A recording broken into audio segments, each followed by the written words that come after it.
Voilà. Voilà comment on est. Voilà, des animaux. C'est des jeunes qui viennent ici pour jouer au foot. Hein?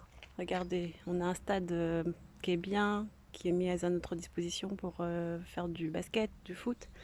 Et qu'est-ce qu'on fait? Des jeunes, hein, de 17 ans, 16 ans, 15 ans, 20 ans, 12 ans, qui viennent ici, voilà, mettre des matelas. Voilà, voilà. Voilà la nouvelle génération qui n'a pas été éduquée. Hein. Ils sont où les poubelles? Il n'y en a plus, il n'y en a pas, parce que détériorés. Ils sont où les services publics de la mairie? Évanouis. Ils sont évanouis. Voilà. Tout le monde en a marre. Tout le monde en a marre de cette attitude. Après, quand tu passes devant les jeunes, tu leur dis, vous savez, il faut faire attention, la nature, c'est important. Ils disent, oui, madame. Le lendemain, tu reviens, c'est la catastrophe encore, toujours. Tu vas parler 2 fois, 3 fois, après tu vas te faire fusiller, assassiner. On va venir te chercher chez toi, c'est les jeunes avec les coups de couteau.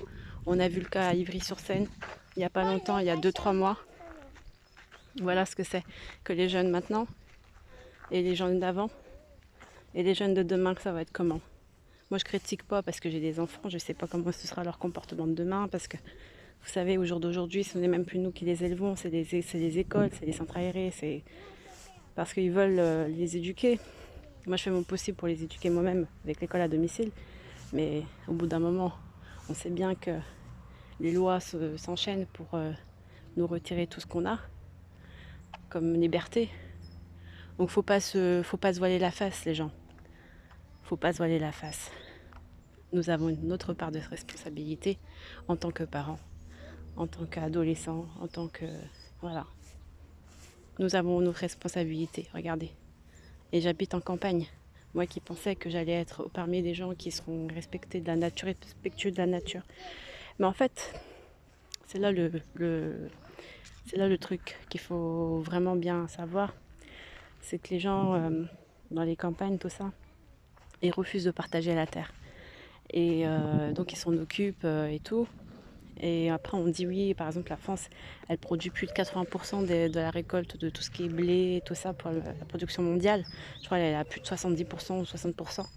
Dans ces choses-là, elle doit être la première, soit la première ou la deuxième après l'Allemagne.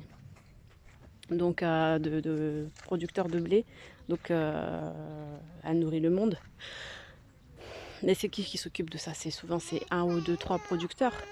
Hein, qui a quelques, je sais pas combien de milliers d'hectares. Puis après, il y a le régime, comment dire, les subventions de la PAC, PAC, qui ont été mises en place par l'État français, puis après relayées par l'Union européenne. Donc c'est des subventions qui font que bah, l'agriculteur qui s'est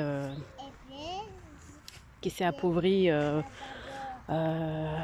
d'année en année, eh bien, accepte cette subvention et donc accepte tout ce qui est un petit peu corruption, tu vois, de manière déguisée. Et donc c'est toutes ces exploitations agricoles comme ça.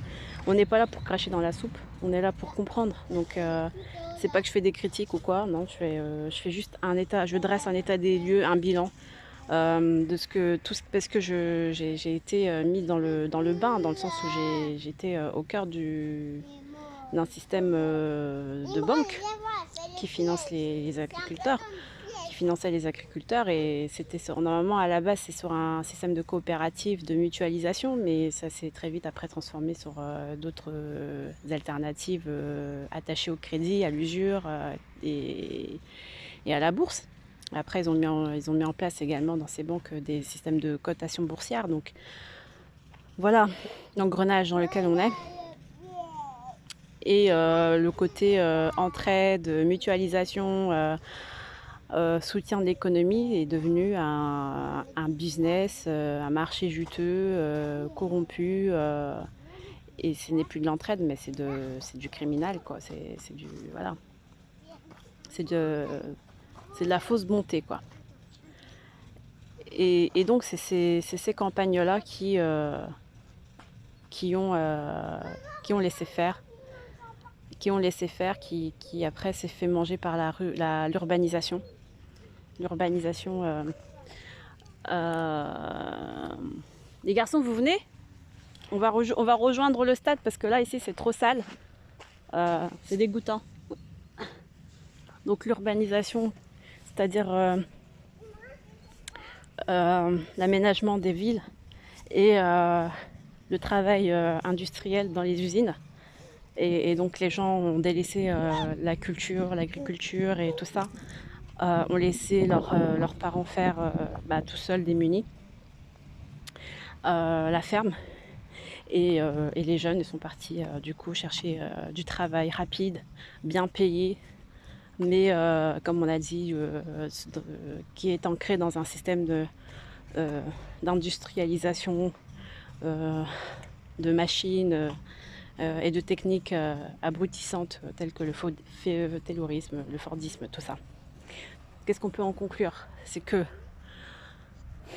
on a été donc séduit par des méthodes dites innovantes mais abrutissantes, qui nous a coupé de cet esprit de méditation, de cet esprit de réflexion, de cet esprit d'autocritique, de critique et d'analyse, de logique et de protestation, de contestation.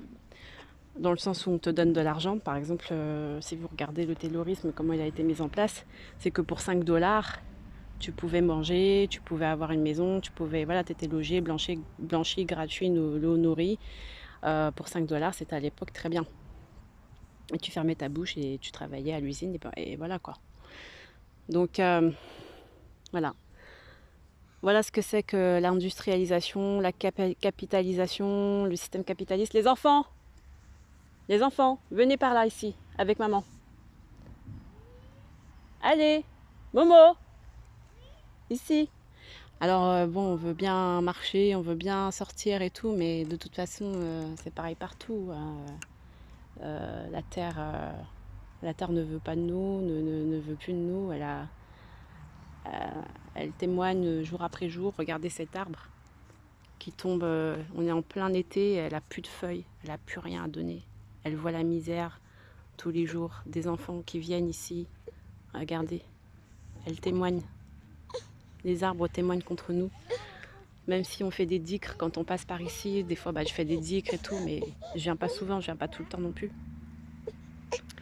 L'année dernière, j'étais venue et cet arbre, elle donnait des noix, cet arbre-là. Là aujourd'hui, je regarde, c'est toujours pas là. Donc c'est toujours pas en formation, enfin ça prend du temps quoi. Voilà. Regardez des paquets de bonbons partout, voilà. Voilà ce que c'est.